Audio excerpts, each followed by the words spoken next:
Bon matin à tous. Soyez bénis. J'espère que vous allez bien. Je vais très bien, comme toujours. Je vous apporte des bonnes nouvelles du royaume de Dieu. Ceux qui veulent l'entendre, ceux qui ne veulent pas, vous allez être pris pour l'entendre quand même. Jésus est encore vivant, toujours fidèle. Ça faisait déjà quelques semaines, plus qu'on ne s'était pas vu, que je n'avais pas eu l'honneur de partager la parole avec vous. Avant que j'ai oublié, on veut bénir nos frères et sœurs qui sont à Granby. C'est mon père qui est à l'église de Granby ce matin. Fait qu'on les bénit. On prie que l'Esprit nous inspire avec les mêmes pensées pour toucher les besoins des cœurs, parce que même si on est à différents endroits, il y a un seul et même Esprit qui nous unit. Amen. Oui, c'est ça. Donc, je vous partage certains témoignages qui se sont passés dans le dernier mois, là, depuis la dernière fois qu'on s'est vus. Il y a eu des belles choses parce que Dieu, il n'a pas changé dans le fond. Tu sais, quand je porte un chandail, Dieu est bon, c'est parce que je le crois. Amen. La parole le disait dans Psaume 136, puis la parole demeure la même, fait qu'il faut que Dieu soit encore bon. Même si le monde veut nous faire croire que c'est rempli de ténèbres, c'est vrai qu'il y a des ténèbres, c'est vrai qu'il y a de la misère, c'est vrai qu'il y a des injustices, c'est vrai que c'est terrible, mais il y a une lueur d'espoir qui est Jésus. Et c'est à l'Église de porter cette lueur pour renverser la situation. Satan, on dirait qu'il a amené l'Église à voir tellement le mal puis les ténèbres qu'on pense qu'on ne peut pas s'en sortir, mais Jésus est la solution.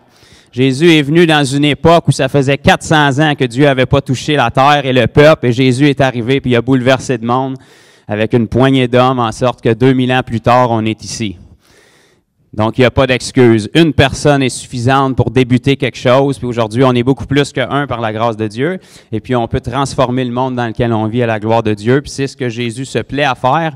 Et puis, le mois, peut-être ça fait environ un mois ou deux, il y a un jeune homme qui m'a écrit. C'est cool que Marc soit ici un matin, il va savoir de quoi je parle. Il y a un jeune homme qui m'avait écrit l'année passée, qui était en besoin, après avoir vu des vidéos. Et puis, j'avais arrêté d'avoir des nouvelles de lui, mais il y a quelques mois, il m'a réécrit. Puis, il avait vraiment été touché par des enseignements, des vidéos. Puis, je le connais pas personnellement encore. Mon frère Marc est ici, l'a rencontré personnellement. Mais disons que c'est un jeune homme qui avait fait des mauvais choix dans le passé. Comme faire un pacte de sang avec le diable et des trucs comme ça. Fait que si vous êtes ici, des choses peut-être à éviter. Si vous avez un pacte de sang à faire, je vous suggère de choisir Jésus plutôt que le diable parce que ça va être plus avantageux pour vous. Mais une fois que les erreurs sont faites, on sert un Dieu qui est là pour racheter nos erreurs. On sert un Dieu qui est là pour renverser le passé, l'effacer, puis nous donner un avenir meilleur. Et ce jeune homme-là a été interpellé, puis il voulait vraiment... il a réalisé qu'il avait fait des mauvais choix, disons, puis il voulait vraiment se tourner vers Jésus avec un cœur sincère, je crois. Et puis, je l'ai référé à des frères qui étaient dans sa région. Entre autres, mon frère Marc qui est ici, qui ont partagé le message de l'Évangile et puis il l'a vraiment accepté, il s'est repenti, il a donné sa vie à Jésus. Et quand il a été baptisé, Jésus est venu prendre la place que les démons occupaient et il y a, je ne sais pas combien de démons qui ont sorti, mais probablement plusieurs. Ça a dû durer un certain temps, mais 2 heures pour acheter une vie, je crois que ça le vaut. Amen. Et il a été libéré, il m'a réécrit pour me remercier, puis il est encore en contact, que je cherche avec mon frère Marc, puis j'ai Julien aussi qui m'a donné des nouvelles cette semaine, semblerait qu'il va très bien. JF, si tu nous écoute la vidéo, sois béni, j'ai hâte qu'on puisse se rencontrer. Et puis, c'est une âme de plus qui a été, pas volée à Satan, mais disons reconquérie pour la gloire de Dieu. Amen. Ça, c'est votre Jésus puis le mien qui fait encore ça ici au Québec en 2019. Même si la personne avait fait un pacte avec le diable, dans le fond, tu as le diable, puis tu as comme Jésus qui est vraiment plus haut. Là. Ça ne fait même pas peur. Parce que même si tu fais un pacte de sang avec le diable, ben Jésus a fait un pacte de sang avec l'humanité. Fait que je pense que le sang de Jésus est supérieur. La dernière fois que j'ai lu dans ma Bible, et je la lis assez fréquemment, ça disait qu'il a vaincu toute domination, toute autorité, puis il est de loin supérieur à tout ça. Donc, il le prouve encore aujourd'hui. Gloire à Dieu pour ça. Et j'ai aussi des nouvelles. Il y a un frère qui est descendu il y a environ 3 semaines, 1 mois à la maison de l'Abitibi. Il a fait presque 7 heures de route en douleur parce qu'il était blessé. Il est descendu à la maison pour passer la fin de semaine avec nous pour être entraîné parce qu'il veut vraiment changer les choses en Abitibi. Il n'y a pas grand monde là-bas, selon lui, qui évangélise comme ça devrait se faire. Puis la meilleure façon de changer ça, c'est de commencer par nous. parce que c'est difficile de changer les autres, c'est beaucoup plus facile de changer nous puis de prendre une décision. Fait qu'il est descendu à la maison, on a passé la fin de semaine ensemble, il a été entraîné, il a vu ses premières guérisons par ses mains, il a été guéri lui-même. Il est retourné là-bas et je lui ai parlé cette semaine, et ça fait déjà quelques semaines qu'il est là. Il a déjà été persécuté, gloire à Dieu. Les tribulations sont déjà arrivées, je vous l'annonce d'avance. Si vous faites quelque chose, ça arrive assez vite. Vous n'aurez pas obligé de les chercher, ils vont venir à vous. Si vous ne faites rien, c'est parfait, vous n'en aurez pas. Kumbaya, alléluia, tout est beau, on lève les mains le dimanche, mais il n'y a rien qui se passe. Mais si vous faites quelque chose, vous allez être persécuté. Gloire à Dieu, c'est une promesse de Dieu. On aime ça, les promesses, il faut toutes les prendre. Jésus a dit, dans ce monde, vous aurez des tribulations. Ça, l'Église ne dit pas amen à ça. Mais Jésus poursuit en disant, mais prenez courage, j'ai vaincu le monde. Ça, c'est une bonne nouvelle. Il l'a vaincu pour nous. Amen. Donc, j'ai parlé à ce frère-là cette semaine, et puis depuis qu'il est retourné, pratiquement tous les inconvertis pour qui il a prié ont été guéris. Et puis, il y a déjà des gens qui ont commencé à le suivre. C'est jamais la foule qui embarque tout d'un coup, mais il y a tout le temps quelques personnes qui joignent, puis il a bien l'intention de persévérer. Fait que je l'encourage, continue à faire du disciple-là avec lui. Fait qu'on a une sentinelle en Abitibi qui est là pour parler de l'Évangile, et puis guérir les malades, et puis chasser les démons, et puis proclamer la bonne nouvelle. Amen. Donc, gloire à Dieu pour ça. Je pourrais continuer à l'infini, là, mais je vais juste vous en partager un autre. La semaine dernière, j'accompagnais mon père à Sainte-Julienne, chez notre frère Peter Shannon. Ceux qui sont de l'Église ici, vous le connaissez, on se fréquente souvent. Puis mon père est allé partager la parole là-bas. J'ai eu le privilège de l'accompagner, puis Dieu a été fidèle. Vraiment, il a fait des miracles comme il aime faire. Il a touché par la parole. Et puis, après l'Assemblée, quand il y a des gens de partout là, qui étaient venus, et puis, plus il y a de gens, plus il y a de besoins. Et Dieu était à l'œuvre. Il y a eu plusieurs miracles, plusieurs guérisons. Les gens ont été vraiment touchés. Puis même si souvent c'est des chrétiens qui sont là, on va dire des gens qui sont déjà nés de nouveau, beaucoup ne sont pas habitués à voir la puissance de Dieu. Ils sont habitués à l'entendre, sont habitués à applaudir, sont habitués à dire Amen dessus, mais ne sont pas habitués de le vivre. Mais pourtant, si on l'entend et on y croit, on devrait le vivre. Amen. Donc, il y a eu des gens qui ont été touchés. Il y avait une dame, ça faisait plus d'une trentaine d'années, si je ne me trompe pas, qui était prise avec de l'arthrite chronique dans ses genoux, qu'elle ne pouvait plus plier ses jambes avec une canne. En dedans de 3 prières, elle a été guérie. Elle a lâché sa canne, puis elle était complètement guérie. Il y a eu des différentes douleurs de toutes les parties du corps. Dieu, il y a des pièces de rechange pour toutes les parties, c'est pas un problème. Quelques jambes allongées. Entre autres, il y a une jeune fille qui était là, qui était une fille de parents chrétiens. Donc, qui a été élevée dans la chrétienté, qui croyait en Jésus et tout. Mais ça ne nous empêche pas d'être incrédules quand même parfois. En fait, si tu es élevé dans les voies de Dieu sans vraiment avoir une relation intime avec Dieu, tu deviens un excellent religieux. Je le sais, je suis passé par là. Et puis, cette jeune fille-là, elle s'était fait opérer pour des pierres sur la vésicule biliaire dans la semaine précédente. Donc là, elle avait des cicatrices naturellement au niveau de son estomac qui étaient très douloureux. Et puis, j'ai juste déposé une Bible sur son estomac quelques secondes. Je suis parti ailleurs. Quand je suis revenu, j'ai repris la Bible, puis elle était complètement guérie. Fait que là, ça n'a pas rapport avec moi, la parole de Dieu. C'est la guérison, c'est la délivrance. C'est Jésus est investi dans sa parole. Amen. Et puis, cette jeune fille-là, elle était vraiment profondément touchée. Elle a fondu en larmes. Elle est allée voir sa mère qui était en l'arrière pour, disons, se demander pardon pour l'incrédulité qu'elle avait eue parce qu'elle aimait Jésus, elle croyait en Jésus, mais des fois, les doutes sont là. Quand on entend parler de Jésus, mais qu'on ne l'expérimente pas, qu'on entend parler de la puissance de Dieu, mais qu'on ne l'expérimente pas, ben il y a toujours un petit vide et une petite frustration qui s'accumule en dedans, qu'on n'ose pas mentionner devant les autres, parce que les autres vivent exactement la même chose, puis ils n'osent pas mentionner non plus. Fait que tout le monde fait comme si de rien n'était, mais dans le fond, il y a un soupir en dedans de nous qui dit pourquoi il y a des miracles dans la Bible, puis nous autres, on n'en vit pas. Puis tout le monde a le même soupir en dedans d'eux autres, mais parce que personne n'en vit, bien, personne n'a de solution. Mais Jésus veut qu'on en vive. Les miracles devraient accompagner les croyants. OK? On ne devrait pas courir après les autres, c'est eux autres qui courent après nous autres. Amen. Donc, il faut se disposer pour que ça arrive, il faut se mettre en position pour que ça arrive. Vous savez, si vous voulez voir des miracles, il faut que vous vous disposez pour qu'il y ait des miracles. Moi, vous donner un super bon conseil, priez pour les malades. Ça veut dire que ça implique qu'il y a un miracle qu'il faut qu'il se passe, parce que vous n'êtes pas capable de guérir les malades. à moins que vous soyez médecin, vous pouvez peut-être les aider un petit peu, mais vous ne pouvez pas faire du surnaturel instantané, ça prend Dieu. Donc, si on croit la parole qu'on dit qu'on croit, bien, on se dispose pour que Dieu fasse ce qu'il dit qu'il va faire quand on croit sa parole. Puis, je peux vous dire une affaire, Dieu, il est fidèle dans le fond. Pas mal plus que vous puis moi des fois. Mettons-le à l'épreuve. Amen. Puis, persévérons. On vient de le chanter, là, persévère, persévère. On aime le chanter, mais on n'aime pas le faire parce que la partie difficile, ce n'est pas de le chanter, c'est de le faire. Okay? Persévérer, c'est jamais agréable parce que ça demande d'aller à contre-courant. Le courant veut toujours t'amener à abandonner, mais Dieu veut toujours t'amener à persévérer. On va voir des Écritures ce matin. Il y en a une multitude dans la parole. Mais si on prendrait les dernières lettres qu'on a dans l'Apocalypse, les lettres qui sont écrites aux églises, par exemple, c'est des exhortations encore et encore à persévérer. Amen. Ça veut dire que c'est très important pour un enfant de Dieu de persévérer parce qu'on vit dans un monde déchu. On n'est pas de ce monde, mais on vit dans ce monde. Puis si vous n'étiez pas au courant, je peux vous l'annoncer tout de suite, tout dans ce monde est fait pour que vous abandonniez. Tout dans ce monde est fait pour vous amener un courant opposé à celui du royaume de Dieu. Parce que la façon de penser du monde est l'opposé de celle de Dieu. La façon de penser des gens est l'opposé de celle de Dieu. Puis le monde ne sera jamais là pour vous encourager si vous marchez dans les voies de Dieu parce que ça les confronte. Amen.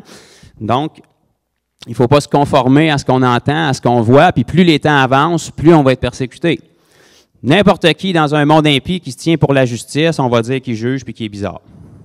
Ça, c'est pas compliqué. Si vous vous tenez pour une valeur de Dieu aujourd'hui, les gens vont vous regarder, vont dire que vous êtes fermé d'esprit, vous jugez, vous manquez d'amour. Mais Jésus, c'est ce qu'il a fait à son époque, puis pourtant, il était l'amour personnifié.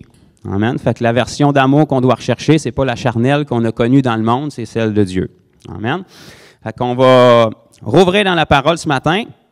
J'étais vraiment excité. J'ai trouvé des affaires extraordinaires en lisant ma Bible. J'espère que vous la lisez aussi. C'est toujours bon, ça parle toujours. Et puis, Dieu m'a vraiment confirmé le message. Hier, il était presque minuit.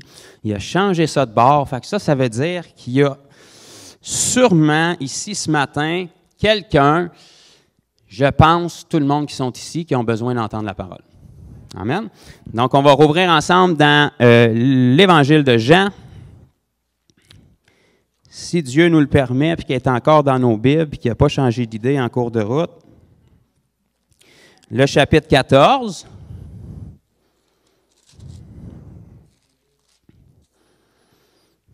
C'est-tu rassurant quand vous rouvrez votre Bible que les chapitres sont tout le temps à la même place, puis que Dieu n'a pas changé d'idée, il n'a pas décidé de les enlever, il n'était pas déçu de votre attitude, fait qu'il s'est dit on enlève une couple de promesses, on change une certaine...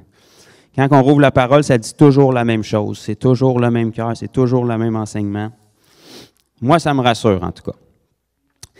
Donc, Jean, chapitre 14, à partir, on va lire quelques versets, on va débuter au verset 15. Jean 14, 15.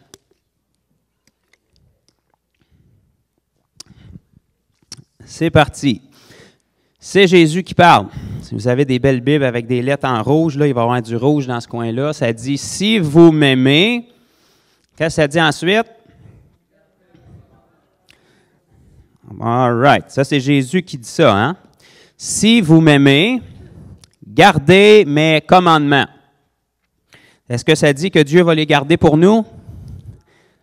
Non, ça dit « Gardez, vous, ceux qui disent aimer Jésus, vous, en l'occurrence moi, gardez mes commandements. » On continue. « Et moi, je prierai le Père, et il vous donnera un autre consolateur, afin qu'il demeure éternellement avec vous. L'Esprit de vérité. » Voyez-vous comment Dieu est extraordinaire? Il ne laisse pas de confusion. Là. Il dit c'est qui le consolateur? L'Esprit de vérité que le monde ne peut recevoir parce qu'il ne le voit point et ne le connaît point. Mais vous le connaissez car il demeure avec vous et il sera en vous. Amen. Ça, c'est une bonne nouvelle, là. Si on regarde ça, naturellement, c'était avant la mort et la résurrection. Donc, Jésus parlait à des gens qui n'étaient pas nés de nouveau. Il leur disait, le Saint-Esprit, en ce moment, il est avec vous, mais il parle au futur en disant, et il sera, OK, si vous vous souvenez de ce que vous avez appris à l'école, il sera, c'est au futur, il sera dans le futur, c'est-à-dire après la résurrection, il sera en vous. La bonne nouvelle, c'est que là, on est après la résurrection. En fait, on est plus de 2000 ans après la résurrection, fait qu'on est dans la partie « il sera ». Maintenant, il est en nous. si on est un enfant de Dieu.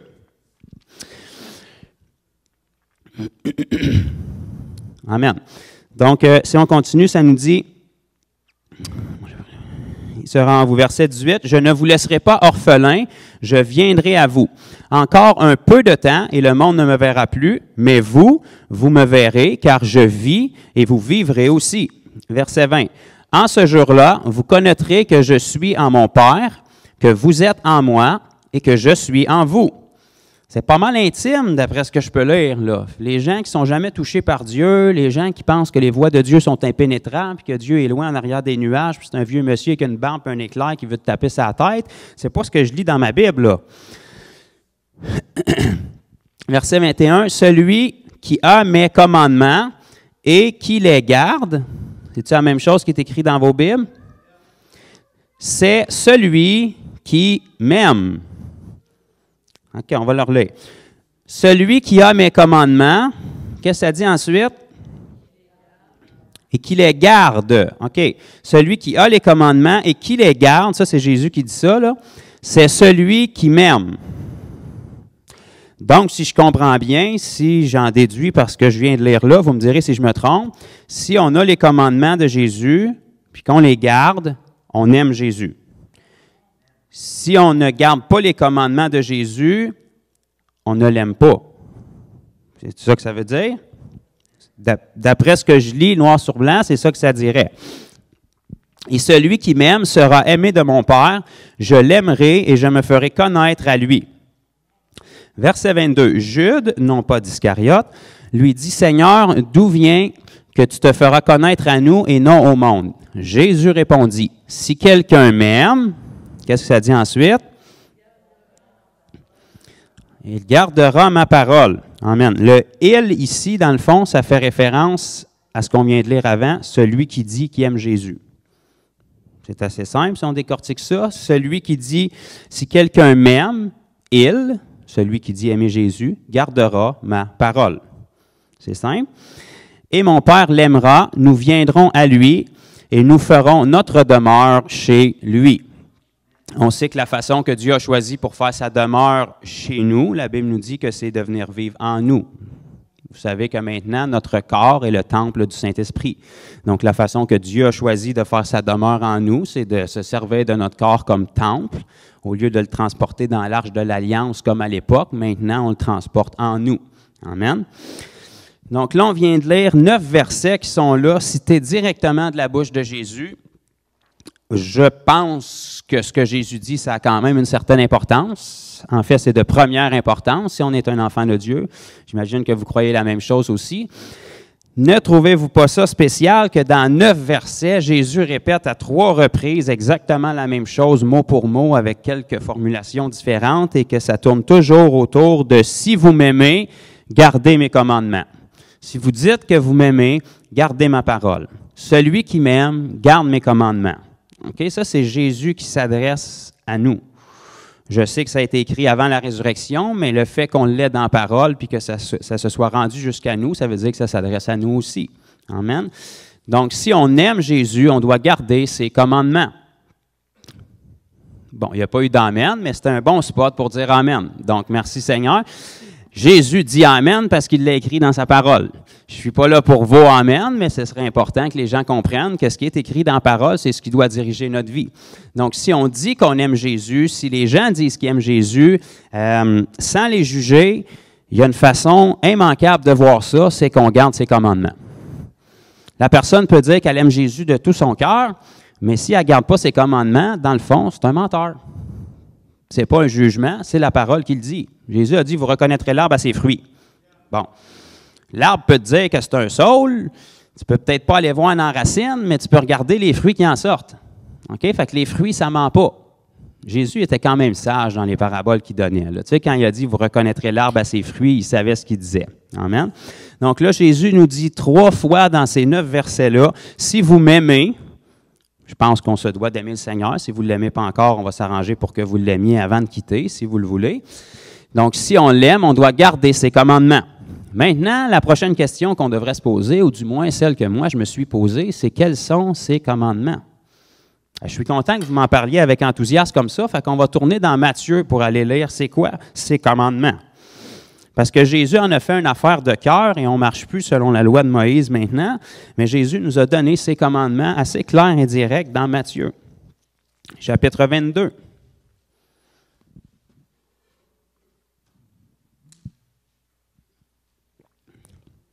Ceux qui veulent prendre des références, vous pouvez aussi le retrouver dans l'Évangile de Marc, chapitre 12 et le verset 30, et l'Évangile de Luc, chapitre 10 et le verset 27.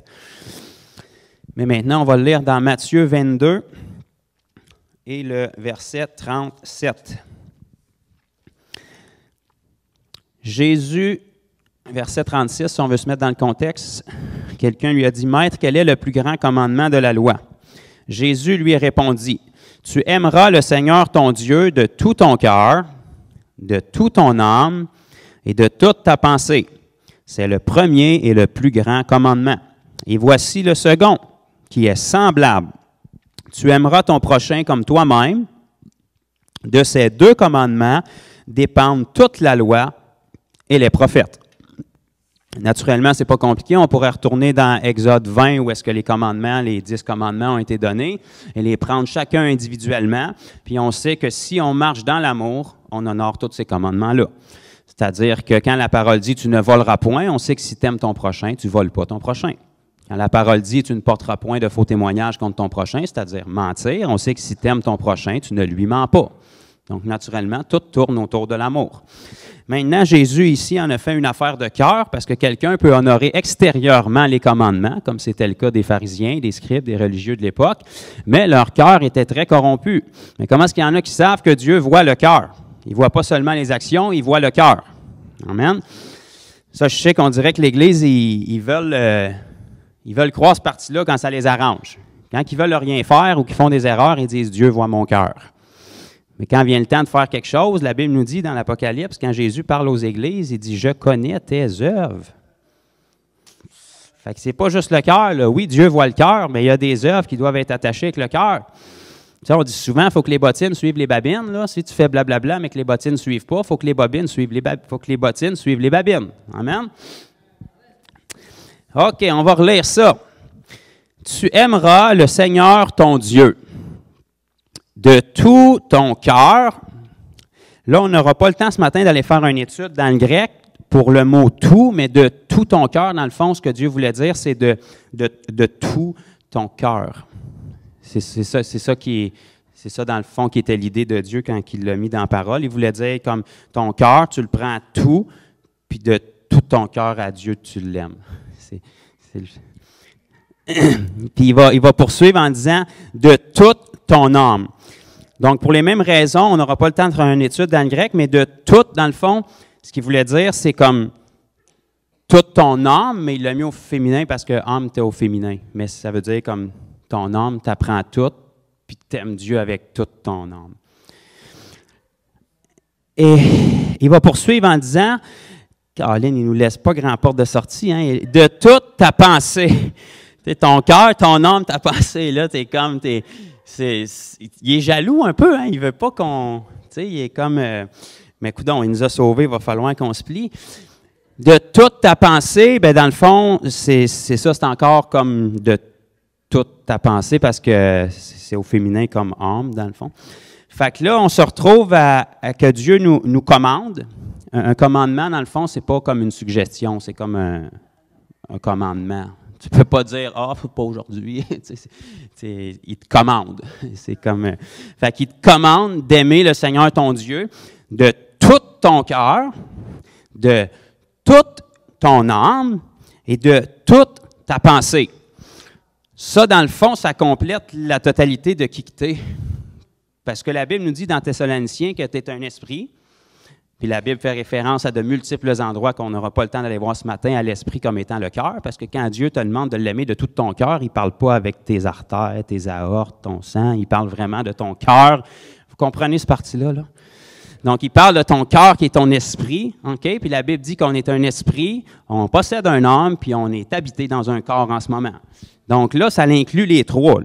Dieu dit de tout ton cœur, c'est ton esprit, de toute ton âme, c'est ton âme, dans le fond, puis de toute ta pensée, bien, c'est comme tout ce que tu as, là. Puis dans les autres écritures que je vous ai dit, ça parle de toute notre force. Ça, c'est physique, là, ça veut dire de tout notre corps aussi. OK? Parce que tu peux dire que tu aimes le Seigneur tant que tu veux. Si tu vis dans le péché avec ton corps, il ne pêche pas tout seul, là. Il y a quelqu'un qui dit de pécher. Puis en passant, ce n'est pas Satan qui te prend la main pour aller faire un péché. Il n'a pas ce pouvoir-là. Satan, il ne prend pas les gens pour faire des péchés. Il les séduit pour que les gens décident eux-mêmes de pécher. Il n'a pas le pouvoir de forcer personne à faire un péché. C'est un menteur, puis c'est un manipulateur. OK? Si Satan avait eu le pouvoir qu'on pense qu'il a, puis que l'Église aime y donner, aujourd'hui, on dirait que l'Église a un énorme Satan, puis un tout petit Jésus. Tu peux dire, j'ai été sauvé par Jésus. Ah, cool, merci Seigneur. J'ai fait un pacte avec le diable. Quoi? Qu'est-ce que tu as fait? Parle-moi de ça. Hey, c'est grave. On va se mettre 10 pour faire de la délivrance. Mais c'est qui est dangereux, là? C'est-tu Satan ou c'est Jésus? J'enlève pas les dommages que Satan peut faire, mais quand Jésus rentre dans l'histoire, c'est une toute autre histoire, là. OK? Jésus, il est assis au-dessus de toute domination. Il les a dépouillés à la croix. OK? Jésus n'a pas tremblé devant aucun démon. Même pas Légion, qui en avait beaucoup. OK?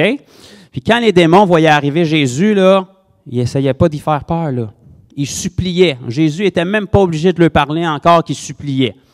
On sait t'es qui. Pourquoi tu es ici pour nous torturer avant notre temps? Ça veut dire qu'ils savent déjà qu'ils sont perdants, ils savent déjà qu'ils vont périr pour l'éternité, puis ils savent que quand un enfant de Dieu qui sait et qui arrive dans une place, c'est dangereux pour eux autres. Si la personne, en l'occurrence l'enfant de Dieu, sait qui elle est. Parce que si vous ne savez pas qui vous êtes, c'est certainement pas Satan et les démons qui vont vous le rappeler. Amen? C'est pour ça qu'on a la parole pour nous rappeler qui on est. Jésus savait qui il était. OK? Fait que quand Satan est allé le tenter dans le désert, là, il n'y avait pas besoin de s'ostiner avec Satan. Tu sais, ce que Satan a voulu influencer en premier, c'est d'y faire douter qui il était. Si tu es vraiment le Fils de Dieu, ordonne à ces pierres de changer en pain. Jésus aurait pu dire, comment si je suis vraiment le Fils de Dieu? Tu sais que je suis le Fils de Dieu? Les démons l'ont dit que j'étais le Fils de Dieu, mais il n'a pas commencé à faire ça. Jésus savait il était qui. Okay? Il n'avait pas toujours besoin d'une petite tape dans le dos pour le réconforter. Il savait il était qui parce qu'il se réconfortait par les livres saints. Sa parole est la vérité. Jésus les avait étudiés, il les avait médités, puis il les avait crus. Ça, c'est la différence avec les gens aujourd'hui. Ils ne les méditent pas, puis ils les croient encore moins. OK? Mais on voit ce que ça donne aussi. OK? Parce que si un enfant de Dieu marchait dans qui il est vraiment appelé à marcher, la lumière ici-bas, la lumière de ce monde, le sel de la terre, mais on ne se plaindrait pas qu'il y a des ténèbres tout le tour. La seule raison qu'il peut y avoir des ténèbres autour, c'est parce que les lumières n'y sont pas. Si on prend les lumières qui sont vous et moi, puis on l'amène dans les ténèbres, c'est fini les ténèbres. Ça, c'est une bonne nouvelle. Il n'y a personne qui rentre dans une pièce en disant « Veux-tu allumer les ténèbres? Fait clair ici. » Non. Les ténèbres, c'est une absence de lumière. Aussitôt que la lumière arrive, c'est fini les ténèbres. Sitôt qu'il y a un enfant de Dieu qui rentre dans une pièce, c'est fini les ténèbres. OK? Puis j'ai jamais vu des ténèbres éteindre de la lumière. Tu n'auras jamais assez de ténèbres pour éteindre une chandelle, là. Il peut y avoir des ténèbres autour, mais autour de la flamme, il va toujours avoir une lueur de lumière qui est. Donc, la bonne nouvelle, c'est qu'aujourd'hui, on est des flammes, on est des lumières, puis on se déplace. Fait que ça, c'est très dangereux pour les ténèbres, parce qu'ils peuvent se sauver, mais on va les suivre. Puis partout où est-ce que tu vas, tu peux allumer d'autres lumières. Fait que là, c'est très dangereux pour les ténèbres, parce que partout où tu vas puis tu allumes des lumières, à un moment donné, les ténèbres, ils n'ont plus de place à se mettre. Puis c'était le principe que Dieu voulait pour son Église. Il nous a donné le pouvoir, il nous a donné la puissance, il nous a donné la clé de la mort et du séjour des morts, puis il nous a dit qu'ils prévaudront point contre nous. Puis aujourd'hui, on a la clé, on la garde dans nos poches, puis on se promène, puis on tourne en rond, puis on reste chez nous. Puis, tu sais, s'il t'a donné la clé de la mort, du séjour des morts, dans la tête de Dieu, c'était parce qu'il pensait que tu allais y aller. Tu allais débarrer ça, puis tu allais libérer les captifs qui y sont. Tu sais, si je te donne la clé pour venir chez nous, puis tu t'amènes dans ta serrure de char, c'est pas là que ça va, là. Si je te donne la clé pour venir chez nous, c'est pour entrer chez nous. Si Dieu nous donne la clé de la mort du séjour des morts, c'est parce qu'il s'attend qu'on aille faire un œuvre là-bas. Si Dieu fait de nous la lumière dans les ténèbres, il ne s'attend pas qu'on reste dans la lumière. Parce que si tu mets un paquet de lumière ensemble, ça ne change rien des ténèbres qui sont autour. Le but de la lumière, c'est qu'elle puisse être ensemble pour exploser puis se répandre partout. Faut que tu commences par partir un feu avant qu'il puisse se répandre. Mais une fois que le feu est allumé et qu'il se répand, bien, plus il y a de tisons, plus il y a d'étincelles, plus que ça peut allumer. Jésus a parti un feu il y a 2000 ans avec 12 hommes. Puis ça n'a pas été long. Le premier message qu'ils ont prêché, ça a monté de 3000. Puis quelques jours après, ça a monté de 5000. Fait que là, tu pars avec 8000 torches. C'est quand même pas pire pour décoller. Puis ça a fait son œuvre, il faut croire, parce que 2000 ans, l'autre bord de l'océan, le feu a traversé l'océan, puis il s'est rendu jusqu'à nous, puis il a fait son œuvre. Mais en quelque part, on dirait qu'il y a comme eu un petit ralentissement. Je ne sais pas c'est quand la dernière fois que vous avez vu une vague de 3000 conversions en une journée, de 5000 le lendemain, puis que vous avez vu des guérisons, des délivrances, des miracles quotidiennement. Puis la Bible nous dit à plusieurs endroits dans le Nouveau Testament que Dieu ajoutait chaque jour à l'Église les nouveaux convertis, puis que les Églises grandissaient en nombre, en stature, en sagesse, constamment. Donc si on a le même Jésus, ça ne devrait pas changer 2000 ans plus tard. Donc, forcément, le seul intermédiaire qui peut avoir entre les deux qui a changé, c'est nous. Puis ça, il faut qu'on soit capable de se l'admettre. Puis non seulement ça, il ne faut pas qu'on s'apitoie sur notre sort. Il faut dire, si Dieu, tu m'appelles à faire quelque chose, c'est parce que je suis capable de le faire. Il faut que je commence à changer pour être capable de le faire. Parce que si je dis que je t'aime, bien, il faut que j'honore tes commandements. Parce que le but d'un commandement, c'est un commandement. On ne peut pas décider qu'on l'honore puis qu'on ne l'honore pas. Parce que quand on va à Jésus, on veut un oui et amen. On ne veut pas qu'il nous dise « pas aujourd'hui ». Moi, si je vais à Jésus pour un besoin, je ne veux pas que Jésus me réponde « je suis un peu occupé aujourd'hui, ça te fait-tu rien d'endurer une semaine de plus? » On ne veut pas d'un Jésus comme ça. On veut un Jésus d'amour qui est là pour nous, qui est toujours disponible, que ses promesses sont toujours valables, que ses meurtrissures sont toujours valables. Tu ne veux pas arriver à Jésus malade et qu'il te dise « j'ai donné un break à mes meurtrissures aujourd'hui, je suis en train de me soigner, reviens demain. » Non, il y a encore les trous dans ses mains, il y a encore les trous dans ses pieds. Là, Jésus ressuscité dans son corps glorieux qui s'est présenté à ses disciples, il y avait encore les marques. Parce que c'est encore valable. La guérison est encore valable. Le salut est encore valable. Son côté est encore percé parce que Jésus n'a pas changé d'idée. Donc, si c'est encore valable pour nous, il faut encore qu'on en bénéficie, il faut encore qu'on y croit, puis il faut encore qu'on honore ses commandements. Si on dit aimer le Jésus, qu'on dit aimer. S'il nous a sauvés puis qu'on dit qu'on l'aime, il faut honorer qu'est-ce qu'il nous demande. Il nous demande une multitude de choses, puis il y a beaucoup de choses qui sont incluses là-dedans, mais si on fait juste se fier à ce qu'on vient de lire, aimer le Seigneur notre Dieu de tout notre cœur, de toute notre force, de toute notre pensée, de toute notre âme, ça, c'est un job temps plein, là. C'est 24 heures sur 24, 7 jours sur 7, parce que maintenant, tu dois aimer Dieu avec tout ce que tu as. Maintenant, la même affaire. Dans une minute, la même affaire. C'est ce que Dieu te demande. Parce qu'on est toujours en fonction, on est toujours en relation, on a toujours son esprit en nous. Amen? On va lire d'autres Écritures, parce qu'il y en a d'autres. Là, on vient de lire dans l'Évangile de Jean. Après ça, on est allé voir dans Matthieu ce que Jésus disait concernant les commandements, puis on va aller dans l'Épître de Jean maintenant, parce que le même Jean, il n'a pas changé d'idée à la fin de sa vie non plus. 2 Jean 1 et le verset 6. Jean va nous dire, 2 Jean 1, 6, « Et l'amour consiste à marcher selon ses commandements. C'est là le commandement dans lequel vous devez marcher comme vous l'avez appris dès le commencement. » L'amour consiste à marcher selon ses commandements. OK, ça, c'est Nouveau Testament, là. On ne parle pas de la loi, on ne parle pas d'être légaliste, on parle de Nouveau Testament. L'amour consiste à marcher selon ses commandements. C'est là le commandement. Quel commandement? L'amour. OK? Parce que tous les commandements, les prophètes, la loi reposaient sur le principe de l'amour, parce que Dieu est amour. Dieu ne tombe pas en amour. Nous, on tombe en amour parce qu'on est charnel. Dieu est amour. Dieu ne tombe pas en amour avec vous une journée parce que vous êtes faim et vous vous sentez bon, là. Dieu est amour. Donc, peu importe l'état dans lequel vous êtes, peu importe ce que vous faites, son amour pour vous est le même parce qu'il est, son essence, c'est l'amour. Nous, on a connu un amour humain charnel. Je t'aime quand tu es faim, puis demain, si tu me tapes ses nerfs, je t'aime moins. Ça ne marche pas de même. Dieu n'est pas comme ça. Dieu ne tombe pas en amour. Dieu est amour. La Bible nous dit dans Romains 5,8 qu'il a manifesté son amour envers nous en sorte que lorsque nous étions encore pécheurs, il est mort pour nous. L'amour qu'il avait pour nous était exactement la même quand on était pécheurs que quand on est né de nouveau. Son amour ne change pas parce que son amour n'est pas déterminé par ce que nous on fait. Son amour est toujours le même. notre amour en retour. Ça, c'est d'autres choses.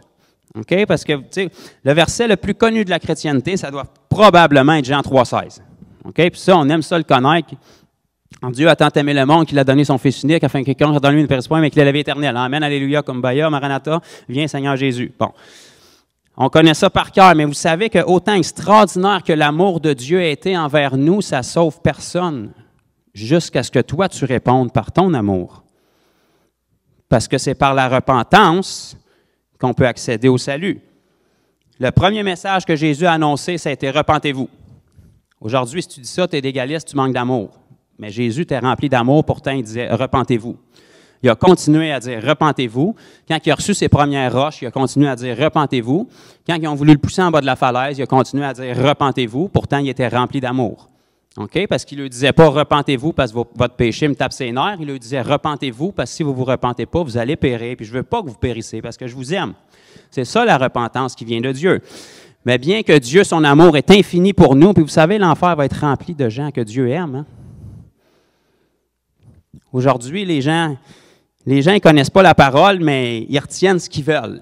Tu parles à des gens qui ne connaissent pas Dieu, puis aussitôt que tu commences à parler de jugement puis d'enfer, ils vont dire « Mais Dieu est amour. » Comment est-ce qu'un Dieu d'amour pourrait créer un enfer? Comment est-ce qu'un Dieu d'amour pourrait ne pas créer d'enfer? Ces mêmes gens-là qui disent ça, si tu touches à un membre de leur famille, ils sont les premiers qui veulent avoir justice. Et où ton amour? Tu ne veux pas laisser le meurtrier partir? Tu ne l'aimes pas? Ben non, s'il touche à ton enfant, tu veux qu'il soit jugé, par exemple. Mais Dieu, il ne pourrait pas créer d'enfer pour juger ceux qui... Ça ne marche pas de même, là. Ils ne voudraient pas se retrouver au ciel à côté d'Hitler, mais ils ne veulent pas que Dieu crée un enfer. Il y a quelque chose qui ne marche pas. Là. On dirait que tu manipules la parole pour l'avantager en ta faveur. Il y a un enfer parce que Dieu est amour. Parce qu'un Dieu d'amour, il faut qu'il juge à un moment donné. Il faut qu'il y ait une justice. Il faut qu'il y ait une rétribution. Puis Dieu n'envoie pas personne en enfer, c'est les gens qui s'envoient eux-mêmes en enfer. Dieu te donne selon ta foi. Si tu ne veux pas de Dieu dans ta vie, il ne te forcera pas à être avec lui pour l'éternité. Il va honorer ton choix. Son amour pour toi est le même. Il n'a jamais changé. Mais ton amour pour lui va déterminer s'il peut te sauver. Parce que son amour manifesté pour toi ne rentre pas en vigueur pour toi si tu ne l'aimes pas assez pour te repentir. C'est là que le salut commence. Mais il nous a sauvés pour un but. Éphésiens 2,8 nous dit, c'est par la grâce que vous êtes sauvés, par le moyen de la foi, et cela ne vient pas de vous, c'est un don de Dieu. Mais vous êtes son ouvrage. Amen. Ça parle à vous, ça. Vous êtes son ouvrage. Quand tu te lèves le matin, puis que tu es cerné, puis tu te dis, il dit, vous êtes son ouvrage. Parce qu'il ne vous regarde pas d'une manière charnelle, il regarde à ce qu'il a mis en vous.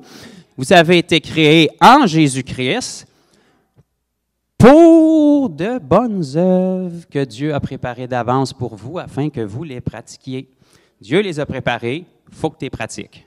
Aujourd'hui, on veut les préparer, puis on veut que Dieu les pratique. Pas de même, ça marche, là. Il les a préparées, tu les pratiques. Il t'a aimé, tu te repens. Il te donne les commandements, tu obéis. Aujourd'hui, on veut dire à Dieu quoi faire. Ça ne marche pas de même, là. Il te dit quoi faire, tu obéis. Il te donne, tu reçois. Amen. À sa façon. Amen. Donc, si on a été créé en Jésus-Christ pour de bonnes œuvres, bien, ça confirme ce que Jésus a dit en disant, si tu m'aimes, tu vas garder mes commandements. Si tu m'aimes, tu vas porter du fruit. Si tu m'aimes de tout ton cœur, bien, forcément, il faut que ça apparaisse dans ton corps et ta façon de penser. OK? Parce que les gens disent, moi, dans le fond, je l'aime de tout mon cœur. Tu sais, j'étais bien intentionné.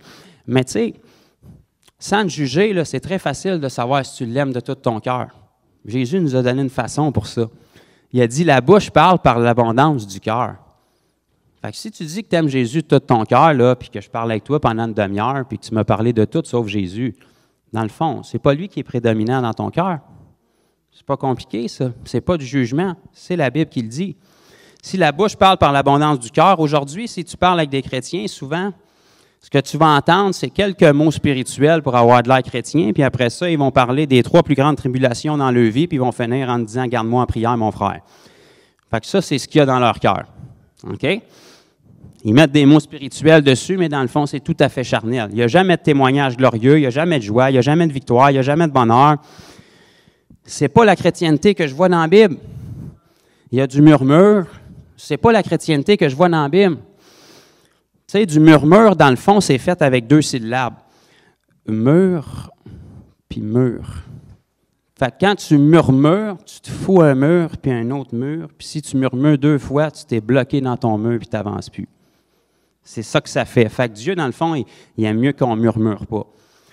Il aime mieux qu'on croit, puis qu'on aille de l'avant. Il aime mieux qu'on honore ses commandements, parce que quand tu honores ses commandements, ce n'est pas une question d'œuvre, c'est une question de foi. Mais c'est quoi de la foi biblique? C'est ça le problème aujourd'hui avec l'Église.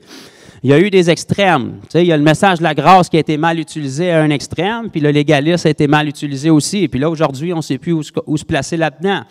Il y a le salut par les œuvres qui a été mal utilisé par la religion, surtout ici au Québec, que je ne vous nommerai pas, mais vous savez de quoi je parle.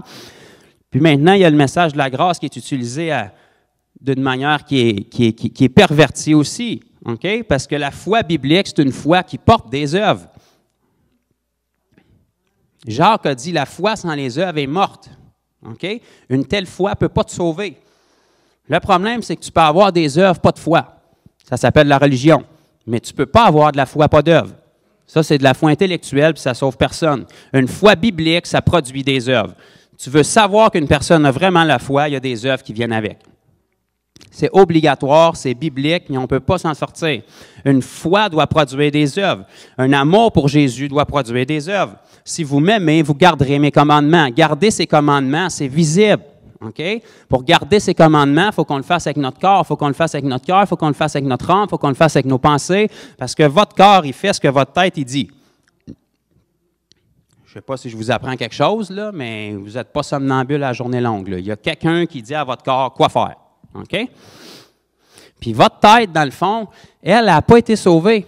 C'est votre esprit qui a été sauvé. Dieu dit qu'elle a juste besoin d'être renouvelé dans la vérité. C'est comme un chien qui a besoin d'être dompté.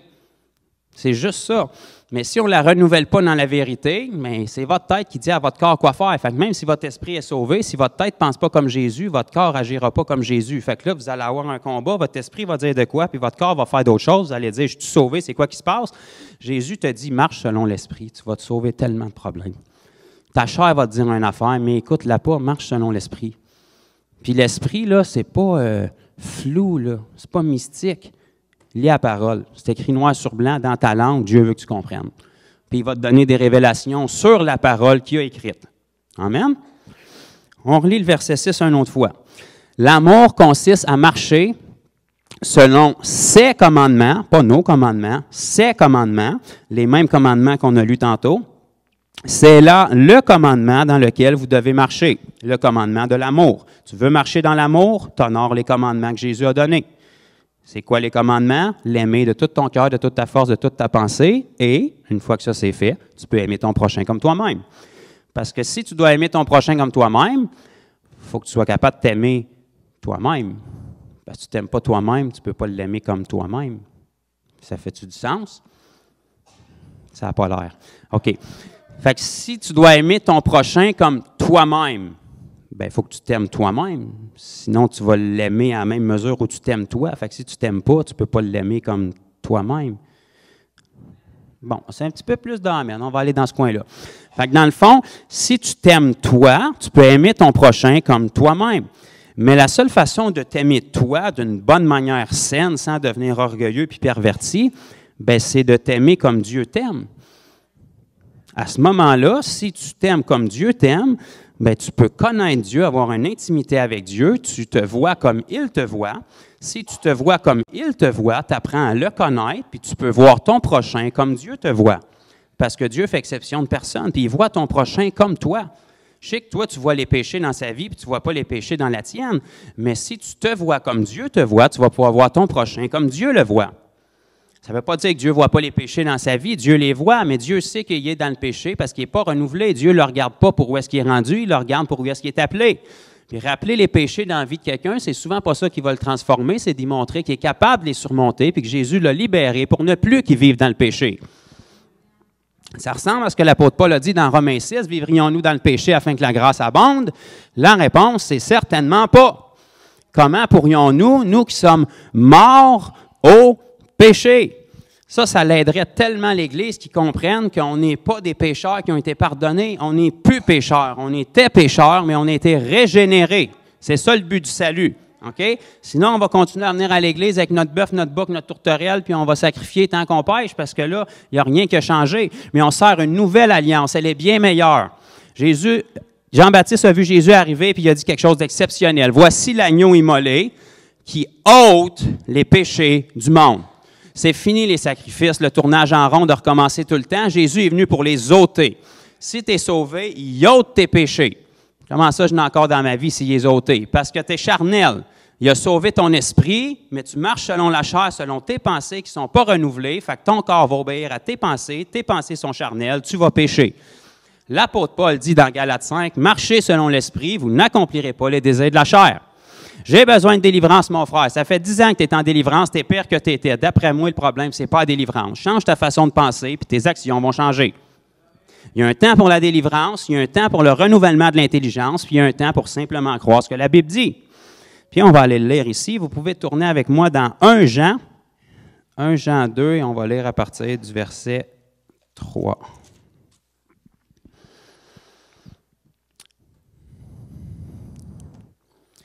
Ça nous dit, si nous gardons ses commandements, par là, dans le fond, ça fait référence à ce qu'on vient de lire. Si nous gardons ses commandements, par là, nous savons que nous l'avons connu.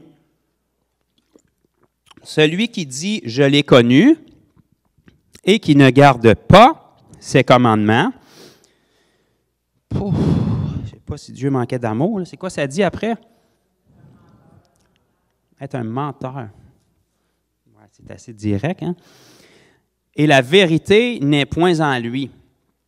Ah, dans le fond, un menteur, c'est ça. C'est quelqu'un que la vérité n'est pas en lui. Donc, quelqu'un que la vérité n'est pas en lui, ce qu'il va faire, c'est qu'il va dire qu'il aime Jésus, mais il ne gardera pas ses commandements. Il va dire qu'il connaît Jésus, mais il ne gardera pas ses commandements. Ça ressemble beaucoup à ceux qui ont crucifié Jésus, en fait, hein? Ils disaient connaître Dieu, ils connaissaient les Écritures, mais de toute évidence, ils ne connaissaient pas Dieu parce que quand Dieu était devant eux en Jésus-Christ, ils ne l'ont pas reconnu. La Bible nous dit que la plénitude de Dieu demeurait en Christ. C'était la manifestation visible du Dieu invisible, du Dieu qu'on ne peut pas voir. Puis ils connaissaient par cœur les choses de Dieu, puis quand Dieu est venu vers eux, ils ne l'ont pas reconnu. Non seulement ils ne l'ont pas reconnu, mais ils étaient contre lui, puis ils l'ont persécuté. Tout ça avec une connaissance intellectuelle des choses de Dieu. Mais maintenant, par la grâce de Dieu, on a le Saint-Esprit qui est venu pour nous révéler la parole. Donc, on doit reconnaître Dieu, on doit avoir une intimité avec lui. Puis ça nous dit ici, c'est pas compliqué. Vous voulez savoir aussi que vous êtes rendu dans votre marche avec Dieu. Si vous l'avez connu, ça ne veut pas dire croire qu'il existe, l'avoir croisé un jour, ça veut dire que vous le connaissez intimement. Le mot « connu » ici fait souvent référence au même mot qui est employé dans l'hébreu quand Adam a connu Ève. Je ne vous ferai pas de dessin, mais ça a fait un bébé. Fait que c'est ce niveau d'intimité-là qui est utilisé pour le terme « connaître » ici. Okay? Je l'ai connu. Okay? Fait que ça veut dire quand même intimement. Si tu dis que tu as connu, ça ne dit pas que ça ne se peut pas que tu aies fait une prière de repentance. Ça ne dit pas que tu ne crois pas que Jésus existe. Okay? Croire en Jésus, ce n'est pas croire qu'il existe. Là. Satan croit que Jésus existe. Il n'est pas croyant pour autant. Là. Celui qui dit « je l'ai connu » et qui ne garde pas ses commandements est un menteur, et la vérité n'est point en lui. Tournez juste quelques pages avec moi dans le chapitre 5, 1 Jean 5. « 1 Jean 5, verset 3. « Car l'amour de Dieu, que ça dit dans vos Bibles? » Wow! On dirait que ça continue dans la même ligne de pensée. Hein? J'ai trouvé des bons versets, merci Seigneur. « Car l'amour de Dieu consiste à garder ses commandements. » Okay? Remarquez ici, ce n'est pas écrit « Car l'amour de Dieu consiste à dire qu'on l'aime, à dire qu'on croit en lui, à dire qu'on est un croyant non pratiquant. » Non, car l'amour de Dieu consiste à garder ses commandements. Quels sont ses commandements? L'aimer avec tout ce qu'on a, avec tout ce qu'on est, toujours, tout le temps, partout. Puis faire la même chose avec les gens qui nous entourent. C'est ça, ses commandements. C'est ça qui montre qu'on aime Dieu. Verset 4. « Parce que tout ce qui est né de Dieu triomphe du monde. Et la victoire qui triomphe du monde, c'est notre foi. » Là, on va prendre les deux versets ensemble, OK? « Car l'amour de Dieu consiste à garder ses commandements, et ses commandements ne sont pas pénibles. Pourquoi ça l'est pour la majorité des gens aujourd'hui, puis la Bible dit que ça ne l'est pas? Regardez bien ce que ça dit. « Car tout ce qui est né de Dieu triomphe du monde. Et la victoire qui triomphe du monde, c'est notre foi. » Pourquoi est-ce que la Bible nous dit ici que les commandements, garder les commandements de Dieu, ce n'est pas censé être pénible, mais pour la majorité d'entre nous, ça l'est. Okay? Je sais que les gens ici ne diront pas que ça l'est, mais si tu demandes aux gens d'aller évangéliser, tu vas le voir qu'ils trouvent ça pénible. Tu vas le voir quand l'opportunité d'évangéliser vient, que c'est pénible, que c'est difficile. Ça, c'est un commandement de Jésus en passant. C'est un commandement majeur de Jésus. Il a dit à son Église, « Allez partout le monde. » J'en ai eu un, merci Seigneur. Donc ça fait partie des commandements de Jésus parce que c'est inclus dans le « Tu aimeras le Seigneur ton Dieu de tout ton cœur, toute ta force, toute ta pensée et ton prochain comme toi-même. » Tu ne peux pas regarder ton prochain périr sans rien faire et dire que tu aimes Dieu. Donc, si Dieu t'a commandé d'aller partout le monde pour annoncer la bonne nouvelle, guérir les malades, chasser les démons, bien ça, c'est toujours en honorant les premiers commandements qu'il nous avait donnés, aimer notre prochain comme nous-mêmes. Parce que si vous êtes sauvés, il y a quelqu'un qui est venu faire la même chose avec vous. Ce n'est pas un ange qui vous a annoncé l'Évangile, là. Il y a quelqu'un qui est venu prier pour vous si vous étiez malade, vous annoncer le message. Donc, il y a quelqu'un qui a honoré les commandements de Dieu, qui vous a permis d'être sauvés. Puis maintenant, on dirait qu'on aime Dieu sans honorer ce commandement-là. Ça ne marche pas. Il faut que les bottines suivent les babines. Si on dit qu'on aime Dieu, si on dit qu'on l'aime de tout notre cœur, bien, ça doit transparaître dans notre vie. Mais ce qui a été sauvé en vous, c'est votre esprit. OK? C'est pour ça que des fois, c'est pénible. Ça nous dit ici au verset 4, parce que tout ce qui est né de Dieu triomphe du monde. Qu'est-ce qui est né de Dieu? C'est votre esprit. Il y a un religieux qui s'appelait Nicodème qui est allé voir Jésus dans Jean 3, puis Jésus lui a dit, il faut que tu naisses de nouveau. Si un homme ne naît de nouveau, il ne peut voir le royaume de Dieu. Nicodème lui a répondu logiquement, comment est-ce qu'un homme mature comme moi peut rentrer dans le sein de sa mère pour renaître? Ben non, ce n'est pas ton corps qui a besoin de renaître, c'est ton esprit. Jésus lui a dit, il faut que tu naisses d'eau et d'esprit. Okay? Donc, ce qui est né de Dieu et qui triomphe du monde, c'est votre esprit. Mais le problème, c'est que votre esprit, il y a deux autres intermédiaires, il y a votre âme puis votre corps. C'est là où le pénible se retrouve. C'est là où honorer les commandements de Dieu devient pénible, parce que si votre âme n'est pas renouvelée, vos pensées ne sont pas renouvelées, bien, vous allez avoir de la misère à dire à votre corps d'honorer les commandements de Dieu. Okay? C'est pour ça que la Bible nous dit que la victoire qui va nous permettre de triompher du monde, c'est notre foi. Parce qu'on marche par la foi, puis pas par la vue, pas parce qu'on ressent. Dieu nous donne un commandement, notre esprit veut l'honorer, notre tête, ça y tente pas. Qu'est-ce qu'on fait pour surmonter ça? On marche par la foi. La foi, ça veut dire quoi? Ça veut dire qu'on ne se fie pas à ce que notre tête nous dit, puis ce qu'on ressent, on se fie à ce que Dieu dit. Dieu dit d'aller partout le monde. Ta tête te dit, laisse les autres y aller, puis prie pour eux. Tu as le choix de faire ça, ou tu as le choix d'obéir à ce que Dieu dit, puis de dire, je ne ferai pas ce que mon corps ressent, ce que ma tête me dit, je vais y aller par la foi, puis si j'y vais par la foi, je vais triompher. OK, je pense qu'on n'a pas la même Bible, on va le relire. Parce que tout ce qui est né de Dieu, chacun de vos esprits ce matin en vous, si vous êtes né de nouveau, triomphe du monde. Et la victoire qui triomphe du monde, c'est notre foi. Donc, si un enfant de Dieu marche par la foi, il n'écoutera pas ce que sa tête lui dit, il va écouter ce que la parole dit, puis s'il écoute ce que la parole dit, son corps va faire ce que la parole dit, puis si son corps fait ce que la parole dit, ça prouve qu'il aime Dieu. Amen. C'est plein de versets qui sont tous résumés, qui vont tous ensemble. On dirait que Dieu, dans le fond, il savait ce qu'il faisait en mettant sa parole comme ça ensemble. On dirait qu'il voulait qu'on comprenne, dans le fond. On dirait que ses voies ne sont pas mystiques et impénétrables, mais il veut qu'on comprenne. Il nous donne la révélation pour qu'on soit transformé, qu'on soit régénéré, puis qu'on puisse faire quelque chose. Parce que plus on approche de la fin des temps, je l'ai mentionné tantôt un petit peu, on n'aura pas le temps ce matin, mais si on avance dans l'Apocalypse, dans les lettres que Jésus a données à ses églises, sur 5 d'entre elles, il leur dit « Je connais tes œuvres ». Donc oui, on n'a pas un salut par les œuvres, on a un salut par la foi, mais la foi doit produire des œuvres. Fait que si tu dis que tu as la foi et tu n'as pas d'œuvre, ça veut juste dire que tu n'as pas la foi. C'est juste dans ta tête que tu as la foi. Tu n'as pas été sauvé. Si tu es sauvé, tu mets ton salut en œuvre. Ah, j'ai trouvé ça aussi dans la Bible. Paul dit « Mettez votre salut en œuvre ». Une autre version va dire « Travaillez à votre salut ». Recherchez la sanctification sans laquelle personne ne verra le salut. Ça ne dit pas que Jésus va sanctifier automatiquement. Ça te dit, toi, de rechercher la sanctification. Ce n'est pas ton esprit qui doit être sanctifié. Ta façon de penser. Renouveler ton intelligence. Recherche la sanctification, sinon personne ne verra le salut. Persévère jusqu'à la fin, persiste, tiens bon. Puis la Bible nous dit dans l'Apocalypse, Jésus dit à celui qui vaincra. Ça veut dire que tu te dois de vaincre. Si tu veux vaincre, tu te dois de persévérer. Si tu te dois de persévérer, tu dois avoir des œuvres. Parce que la première chose que Jésus adresse dans la lettre à ces églises-là, c'est leurs œuvres. Je connais tes œuvres. Ça, quand Jésus dit ça, là, fais attention. Okay? Parce que tu ne t'ostineras pas avec, il connaît tes œuvres. Quand même que tu lui dirais, « Ouais, mais tu connais mon cœur, Seigneur. » Oui, il connaît ton cœur, justement. Puis la preuve que ton cœur est pourri, c'est que tes œuvres ne vont pas avec. Je connais tes œuvres.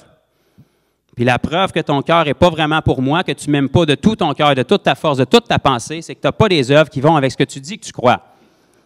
Parce que tu as été créé en Jésus-Christ. La raison pourquoi je suis venu te sauver, c'est pour des bonnes œuvres, pour manifester la foi que tu as en toi. Parce qu'une foi personnelle à toi-même, ça change la vie de personne, ça.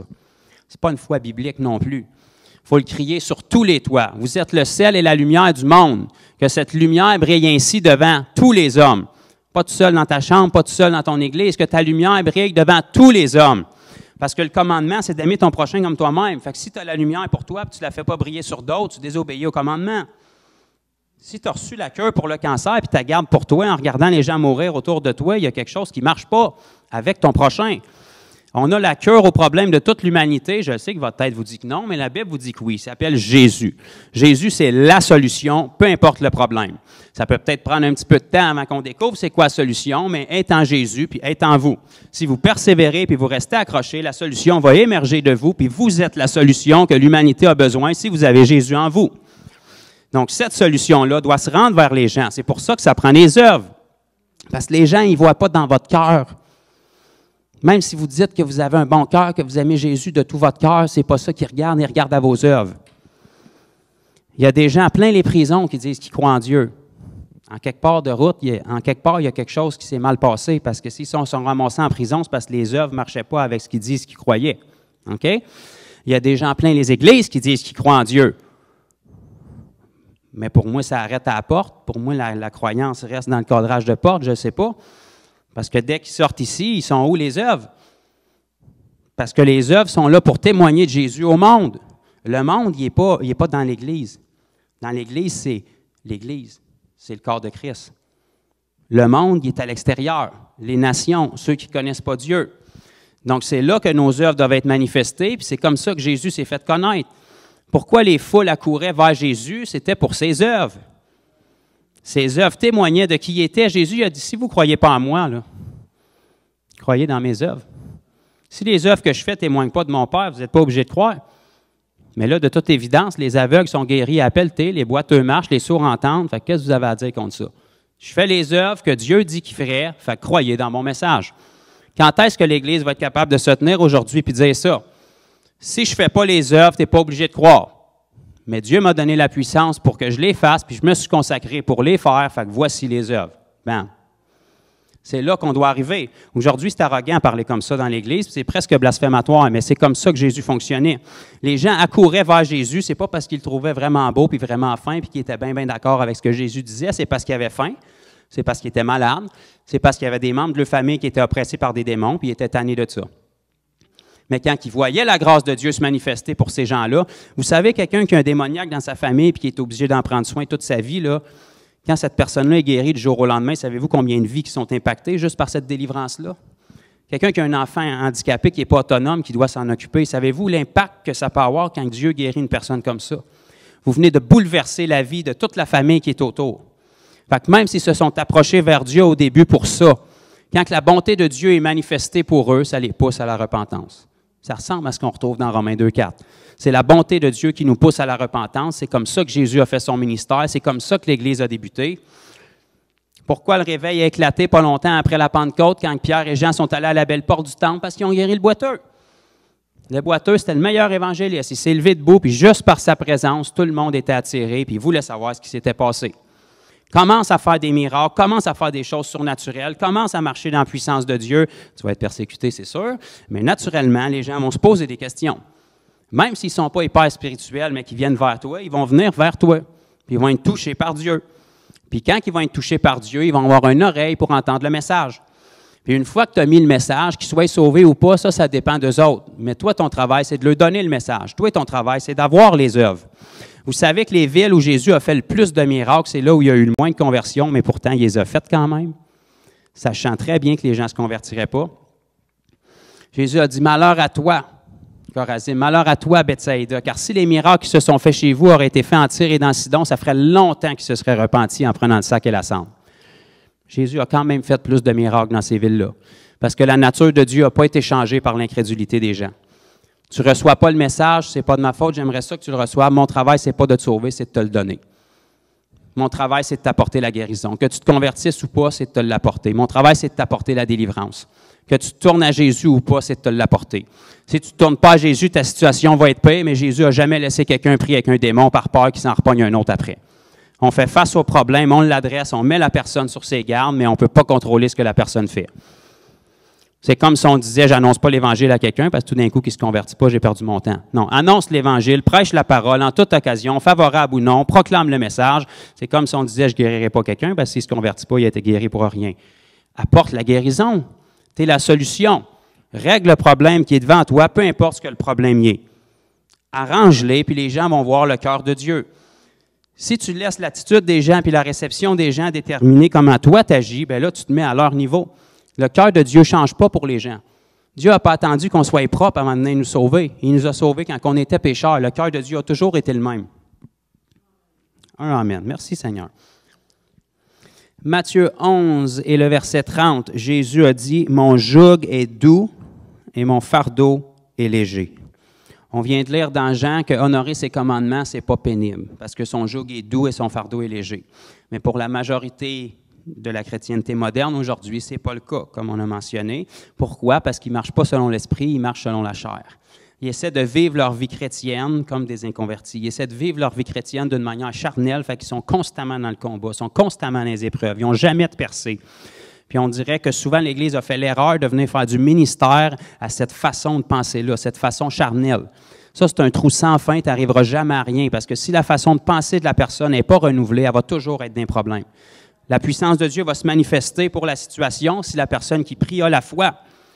Mais si tu ne règles pas la façon de penser de la personne, elle va se repogner le même problème parce qu'elle pense encore comme elle pensait, puis elle pense comme le diable, elle ne pense pas comme Dieu.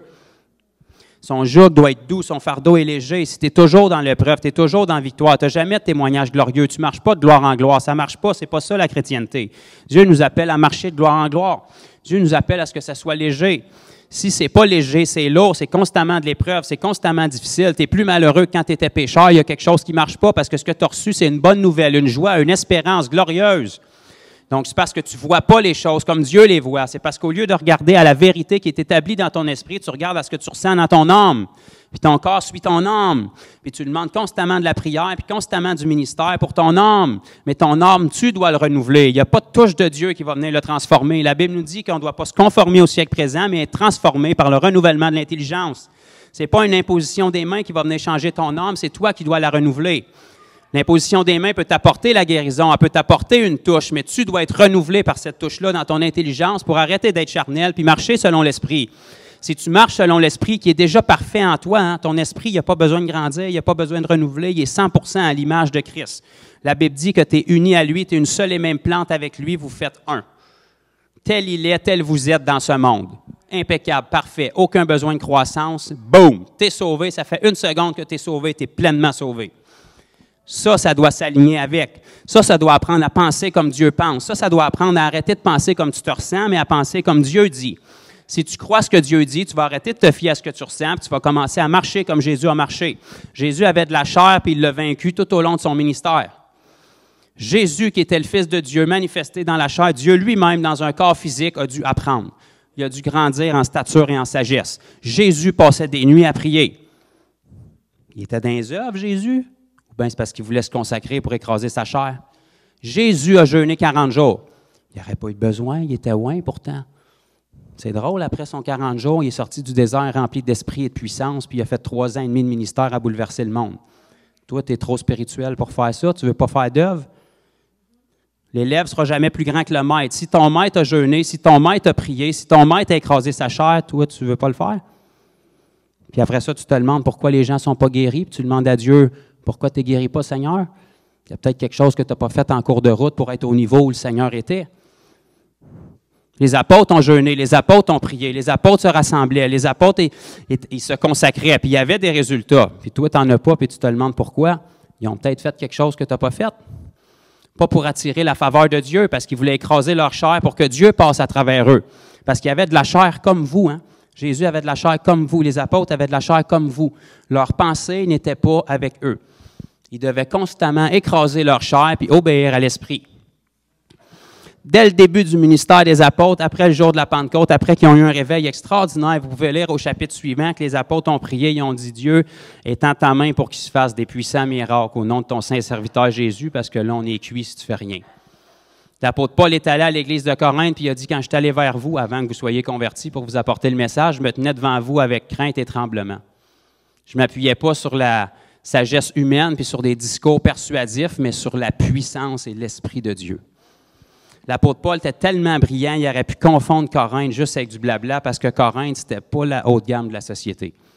Mais il ne s'est pas appuyé là-dessus, il s'est appuyé sur une démonstration d'esprit et une puissance. C'est quand la dernière fois que vous avez vécu votre vie d'une manière où il faut que la puissance de Dieu se manifeste par vous, sinon vous vous plantez carrément. Ou si vous êtes tellement dans le confort que Dieu n'a pas besoin d'agir. C'est quand la dernière fois que vous avez poussé votre vie pour témoigner à quelqu'un, ou vous placez dans une situation où si Dieu n'intervient pas, vous vous plantez royalement. Ça, là, ça s'appelle de la folie pour les hommes, mais de la foi pour Dieu. De la foi, c'est du risque. C'est quand la dernière fois que tu as pris un pas pour te dire « Je ne suis pas capable de faire ça par mes propres forces, mais je vais y aller, je vais faire un fou de moi s'il le faut. » Ça, Dieu honore ça, hein, vous le savez. Quand tu te mets dans une position où si Dieu n'intervient pas, tu te plantes royalement. Si Dieu n'intervient pas, tu as de l'air du pire épais qu'il n'y a jamais eu. Ça, c'est fou pour ta tête, mais pour Dieu, c'est de la foi, puis il adore ça. Savez-vous que Dieu adore la foi? Sans la foi, c'est impossible de lui être agréable.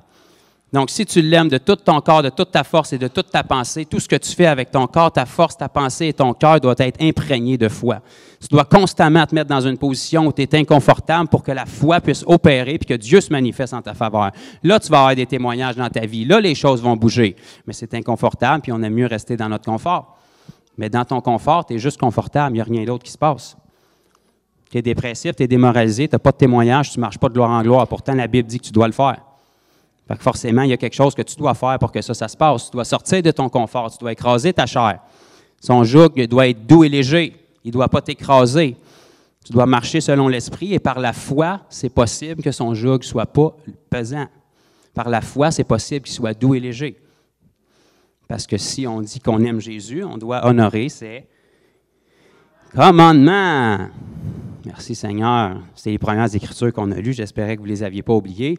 Celui qui dit qu'il m'aime doit honorer mes commandements. Quels sont ces commandements? Tu aimeras le Seigneur ton Dieu de tout ton cœur, de toute ta force. Rappelez-vous de mon analogie ridicule que je vous ai donnée sur le tout. Là. Tout, ça veut dire tout. Vous irez faire votre recherche vous-même dans le grec si vous voulez savoir c'est quoi le mot qui a été utilisé. Ça veut dire tout. Tout ton cœur, toute ta force, toute ta pensée. Ça veut dire toute ta vie. Là. 24 heures sur 24, dans ce que tu fais, tu dois t'efforcer d'honorer Dieu. Tu dois être en communion avec lui. Puis il t'a facilité la tâche. Il t'a donné son esprit qui est constamment en toi. Il ne t'abandonne pas, il ne te laisse jamais. Jésus a dit, je serai avec vous tous les jours jusqu'à la fin du monde. Il est aussi près que le son de son nom. Tu n'invoques pas un Dieu qui est très haut, là. Même s'il est très haut, il est maintenant en toi. Fait que c'est très rare qu'il va te parler du ciel, puis boum, ça va te tomber sur la tête parce qu'il est en toi, puis il va te parler en toi, puis la bulle va monter de ton esprit, puis ping, tout d'un coup, ta tête va suivre, tu vas faire « Wow, je viens d'avoir une révélation ». Mais ça fait bien des années que la révélation était dans ton esprit, tu étais juste trop charnel pour te passer du temps puis la comprendre. Puis là, tout d'un coup, tu as pris le temps d'arrêter d'être charnel, puis là, la bulle est montée. Là, tu es sur un high pendant 2 semaines, tu as eu une révélation, le Seigneur t'a touché, tu as percé le trône de grâce. Ça fait, depuis que tu es sauvé, que le trône de grâce est en toi. Depuis que tu es sauvé, que la réponse est en toi, tu ne l'avais juste pas trouvé. Amen? Donc, si on aime Jésus, on garde ses commandements. Ses commandements ne sont pas lourds, ils sont agréables pour nous parce que notre esprit veut lui obéir. Fait qu'automatiquement, quand ça devient pénible pour vous, que ça devient lourd, que ça devient inconfortable, vous le savez que c'est votre chair. Fait que vous savez automatiquement que vous n'écoutez pas ce que vous ressentez, vous écoutez la parole. Automatiquement, quand vous êtes fatigué et que votre tête vous dit « Il faut être toi devant la TV pendant une couple d'heures, Dieu ne te condamnera pas pour ça. » Non, il ne te condamnera pas pour ça, mais toi, tu es en train de te condamner parce que le nombre d'heures que tu vas passer devant la TV, tu ne fais rien pour Dieu, tu n'es pas renouvelé, tu es charnel. Passer 1 heure devant la TV, là, je vous mets au défi, ça ne guérit pas les malades. Mais que vous alliez pour chasser le démon, là, puis que vous lui disiez « j'ai passé 1 heure devant la TV », là, ça ne l'effraiera pas pantoute. Mais que vous vous présentiez devant quelqu'un qui a une chaise roulante et qui est malade, là, quand même que vous lui disiez que vous avez passé 1 heure devant la TV pour vous reposer, là, c'est pas ça qui va le lever de sa chaise. Puis pourtant, on est appelé, chacun de nous, à aider les gens. Jésus s'est consacré, vous devez vous consacrer, je dois me consacrer. Pas parce que c'est une question d'œuvre, parce que c'est une question d'amour. Si le mari dit à sa femme qu'il l'aime et qu'il n'est pas capable de passer du temps avec, il y a quelque chose qui cloche. Il faut qu'il mette de l'ordre dans sa vie, et vice-versa. Si la femme dit au mari qu'elle l'aime et qu'elle n'est pas capable de passer du temps avec, il faut qu'elle mette de l'ordre dans sa vie. Les babines ne suivent pas les bottines, il y a quelque chose qui doit être changé. Si on dit qu'on aime Dieu, mais on n'est pas capable d'honorer ses commandements, si on dit qu'on aime Dieu, mais qu'on se sert de lui, il y a quelque chose qui ne marche pas. Si Dieu fait partie de ta vie, il y a un problème, il est supposé d'être ta vie. Si Dieu est une de tes raisons de vivre, il y a un problème, il est supposé d'être ta raison de vivre. Ça a été très oublié dans l'Église aujourd'hui, mais ça demeure la parole. Si je vis, c'est plus moi qui vis, c'est Christ qui vit en moi. Si je vis par la foi au Fils de Dieu. J'ai une raison de vivre, c'est lui. Je me réveille pour lui, je me couche pour lui. Parce que sans lui, je ne me réveillerai pas. Sans lui, je ne me rendrai pas jusqu'à mon lit le soir. Fait qu'il est ma raison de vivre, je vis pour lui, je pense à lui, je travaille pour lui. Ce n'est pas une question d'œuvre, c'est une question de démontrer mon amour. Si je l'aime, je vais produire des œuvres. Puis parce que je produis des œuvres, des vies vont être touchées, puis je vais honorer le commandement d'aimer mon prochain comme moi-même. Si je ne fais pas d'œuvre, les gens ne seront pas touchés, donc je désobéis au commandement. Donc je ne peux pas dire que j'aime Dieu. Je peux le dire dans ma tête, mais Dieu sait que tu ne l'aimes pas parce que tes bottines ne suivent pas tes babines. Ah, je vais arrêter avant de m'emporter. Amen. Donc on va louer le Seigneur un petit peu pour apaiser nos émotions qui ont probablement été bouleversées. Et on va laisser Dieu nous restaurer, nous consoler. J'espère que vous comprendrez mon cœur. Je sais qu'il y a beaucoup de gens qui peuvent me trouver direct, penser que je manque d'amour, puis priez pour moi si vous pensez que je manque d'amour, mais le Jésus que je vois dans la parole, qui était l'amour personnifié, disait des choses très directes par amour pour les gens. Être direct avec les gens quand c'est pour leur intérêt, moi je considère que c'est de l'amour. Amen. La perception qu'on a du message, ça dépend de nous. Même si on est dans le Nouveau Testament puis dans la Nouvelle Alliance, n'en demeure pas moins qu'il y a des œuvres qui doivent être là. On a été sauvés pour des œuvres. Les œuvres démontrent notre foi, les œuvres démontrent notre sincérité, les œuvres démontrent notre engagement. Puis les œuvres, c'est ce qui va toucher les gens. Si Jésus avait jamais fait d'œuvre, le monde ne serait pas bouleversé. Parce que vous savez qu'aller à la croix, c'est une œuvre, ça. Quand même, il serait resté là en regardant les deux larrons puis disait « Dans mon cœur, Dieu, là, j'aimerais vraiment ça être là. Merci de m'avoir mis ça à cœur. » Les meurtrisseurs qu'ils ont, là, ça serait bien pour guérir le monde. Merci de m'avoir fait penser à ça. Bien, tout le monde serait encore malade puis personne ne serait sauvé. Ce qui fait qu'on est sauvé aujourd'hui, c'est que Jésus a fait les œuvres qui allaient avec son cœur. Il est allé à la croix. Il les a pris, les coups de fouette. Il n'a pas juste pensé, il les a pris. Il l'a versé, son sang. Il n'a pas juste pensé, il l'a versé. Je vais te dire une affaire, il l'a versé par amour pour nous en priant dans le jardin avant même d'être meurtri. Tu sais, quand tu sues du sang, c'est généralement un bon signe que tu es sincère dans ta prière. C'est l'intensité que Jésus avait envers Dieu, puis il était humain comme vous. C'est quand la dernière fois qu'on s'est planté sur nos genoux, puis qu'on a cherché à la face de Dieu avec sincérité pour que les gens soient sauvés, puis qu'on a fait quelque chose pour qu'ils soient sauvés. Parce que ça démontre notre amour pour Jésus. C'est quand la dernière fois qu'on a passé plus de temps que prévu sur nos genoux, dans notre temps de prière, à parler en langue, à en faire plus, puis voir qu'est-ce que ça fait d'aller trop loin. Parce que ça démontre notre amour pour Dieu. Dire à Dieu qu'on l'aime, qu'il connaît notre cœur, s'il n'y a pas d'actions qui vont avec, c'est pas de Dieu, ça. Il faut se repentir de ça, il faut changer ça, puis il faut commencer à vivre pour Dieu, puis ça commence dès maintenant, si vous voulez. C'est une décision. Puis à chaque fois que votre chair va parler, vous lui disiez « Chair, j'entends ta voix, mais par la grâce de Dieu, je te remercie, parce que je ne suis plus obligé de t'écouter. » Quand j'étais pécheur, j'étais obligé de t'écouter parce que j'étais esclave, j'étais un être charnel. Maintenant, j'étais un être spirituel qui a été renouvelé, puis je suis plus obligé de t'écouter. J'ai été transformé, régénéré, puis maintenant, je peux obéir à ce que Dieu dit, puis j'ai la capacité de le faire. Vous pouvez chanter, peu importe, ça ne me dérange pas. Donc, on croit ce que la Bible dit, puis on fait ce que la Bible dit. S'il y en a qui ont besoin de se repentir ce matin pour leur tiédeur, faites-le. Vous n'avez pas besoin que je vous impose les mains, faites-le à votre place, c'est vous et Dieu. Si vous voulez vous mettre à genoux, monter d'un rideau, vous pendre au plafond, courir, ça ne me dérange pas, mais repentez-vous, détournez-vous de vos mauvaises voies, de votre tiédeur, revenez à Dieu.